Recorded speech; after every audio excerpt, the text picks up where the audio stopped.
Македонија е една од 7 држави во светот, предводени од САД, и една од 3 европски, заедно со Унгарија и Украина, кои гласаа против укинувањето на економското, трговско и финансиско ембарго против Куба во Обединетите нации, наспроти 165 држави кои гласаа санкциите по повеќе од 60 години да бидат укинати, меѓу кои се најдоа и најмокните држави од Европската унија. Од Македонското министерство за надворешни работи и надворешна трговија за Телма објаснуваат дека ваквата одлука се темели на 3 клучни постулати: членството во НАТО, усогласеноста со заедничката надворешна и безбедносна политика на Европската унија и стратешкото партнерство со САД. Во однос на гласањето на Република Северна Македонија во Генералното собрание на Обединетите нации по резолуцијата на Куба за укинување на економската, трговската и финансиската блокада од страна на САД, информираме дека одлуката за незино неподдржување беше донесена во услови на неусогласен заеднички став на земјите членки на Европската унија, имајќи ги предвид националните интереси на државата.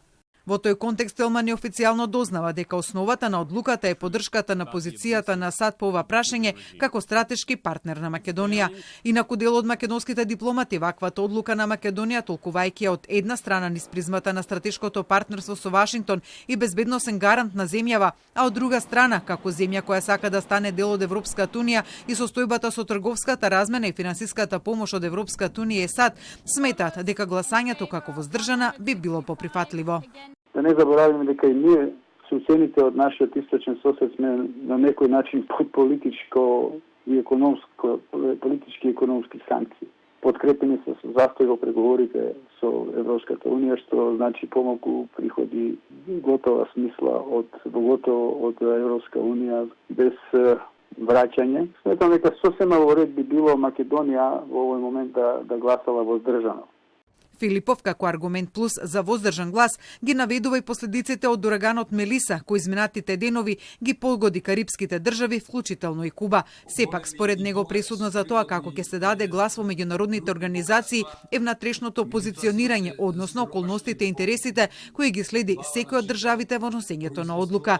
Инаку Македонија пред ова гласање во септември гласаше воздржано за решавање на конфликтот меѓу Израел и Палестина преку така нареченото решение со 2 држави.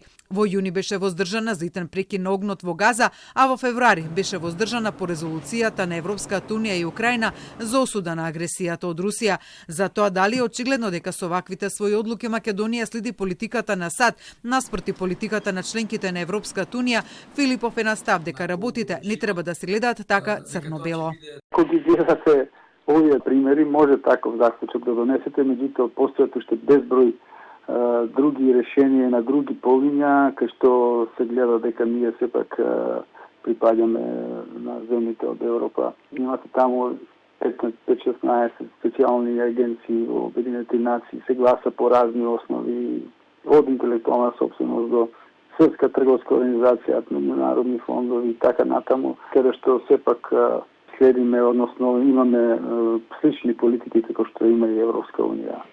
Според него, Македонија следи позицијата на САД и на НАТО само во услови каде има воени кризи и безбедносни аспекти.